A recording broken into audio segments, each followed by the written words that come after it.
Tom actually found a very interesting study that was done a year ago, and Newsweek wrote about it. And the study found that when spouses get sick, men are much more likely to leave the female. Whereas 6 times more likely. 6 times more likely. Whereas the female is more likely to feel the duty to stay there, stick by her husband, and take care of him. Caregiving, more instinctive, it would appear, right. for women. And part of what when women sign on for marriage, that's one of the things they expect. Right. Or like think, I'm going to have to take care of him through thick or thin. And men, it's not that we don't think about that ahead of time, it's just that it doesn't factor in. And caregiving does not come as easily to some men. Right, exactly. It's interesting because as I read the story, I thought, well, you know, you can come away thinking men are jerks, and that would be fairly accurate. But the second thing is, men are also apparently a little dumb, right? Because as the numbers bear out, they don't think about that. They're like, oh, what? Oh, that was a possibility. I was about that. Oh, and then they want to leave, right?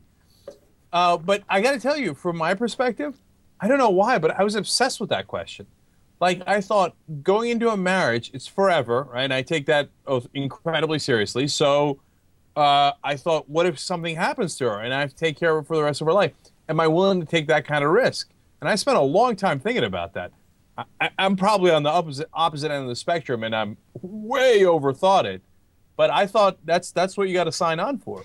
Okay, thank you. Okay, this is the discussion that Steve and I had prior to the show starting today, and it was this long discussion about how, you know, I think the same way that you do, Cenk. If I were to get married, I would consider that, and that would be my number one consideration. Am I willing to stick by this guy's side even if he becomes extremely sick, right? And if I'm willing to marry him, then I have to be willing to accept that.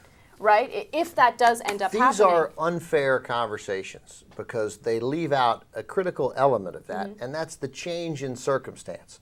You should be willing to, right. and expect to, and I would be, and Cenk would be, all of us should be.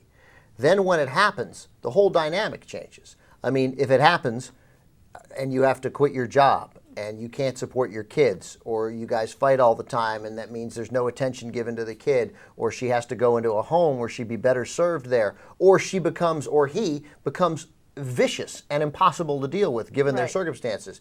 Do you, for 50 years, still have to say, no, that's the deal I made, no questions asked, no matter what? I don't think so. No, I love that you brought that up, because the conclusion to the discussion that I had with Steve was, look, it's difficult. You have to try as hard as you can to make it work. However, after 15 years of your life being absolute hell, there comes a point where enough is enough, okay? So I understand that.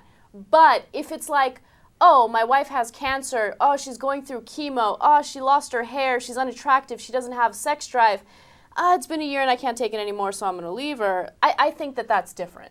Do you see what I'm saying? Can I just say, yes. I think men are the worst. I really do. And I love being a man. And I'm not trying to hate, but come on, man. Oh, she's got cancer. I can't have sex with her often enough. I'm outie 5,000.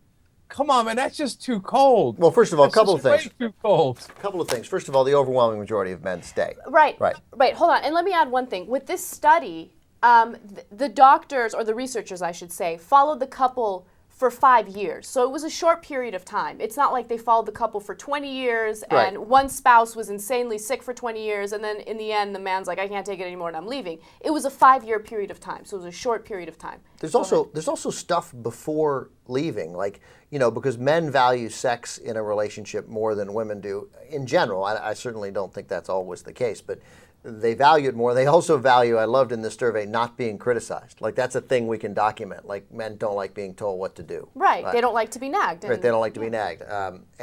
So that's interesting. And then frequently what happens here is you can't have sex and you get nagged all the time. Like, you're literally giving up your life and your joy to take care of this person because it's what you want to do. And she's nitpicking about the manner in which you're taking care of it. In the meantime, you're not getting laid. So that's bad. And I think that a normal reaction to that might be to move on.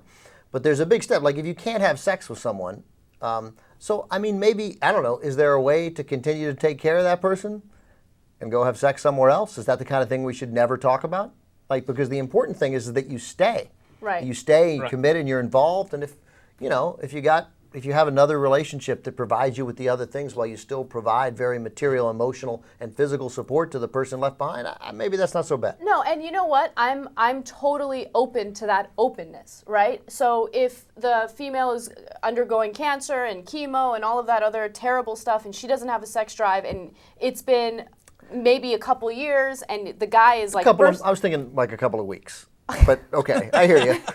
He's bursting at the seams and he can't take it anymore. You know, I think it's okay for them to have that discussion. At least, personally, I would be open to having that discussion. Not all women would be open to it. But we did discuss this element as well.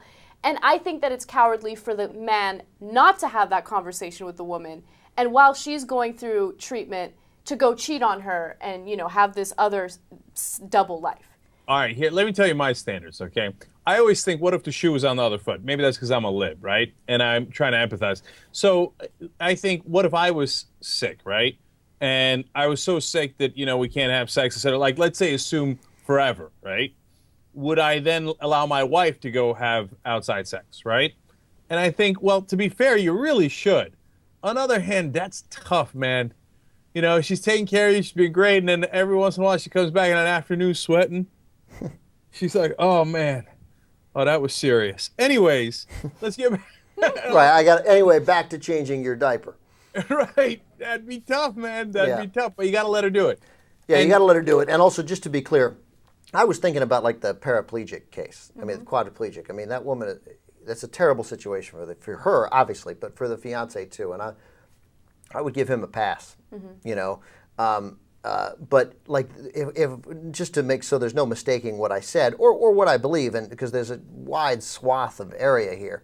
I mean, cancer, that's a period of treatment. Like, you're going to have to suck it up. Yes, and agreed. take care of it. Like, Agreed. John Edwards doesn't, you know, that's inexcusable. No. I mean, deceiving the person who you're with and having an affair is always cowardly, but it's particularly cowardly when you got somebody sort of with a life-threatening illness where they need your support. So I wasn't suggesting that, she's been undergoing cancer therapy for 18 months. Right. Whew, I am out of here. Man, this is horrible. She looks like crap.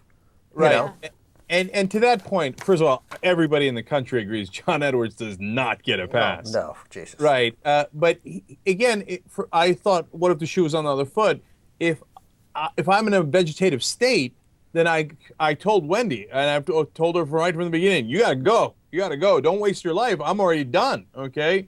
So that's not the same jank. It's because mentally you're not the same person. You're not, you know, it's a vegetative state. Go, go, go. Enjoy your life. Okay? I have, just to be real quick, I have said to my family that if I'm ever in a vegetative state, and I will say it to you guys now too, because I think it's important, I would like to be examined via the internet by Bill Frist.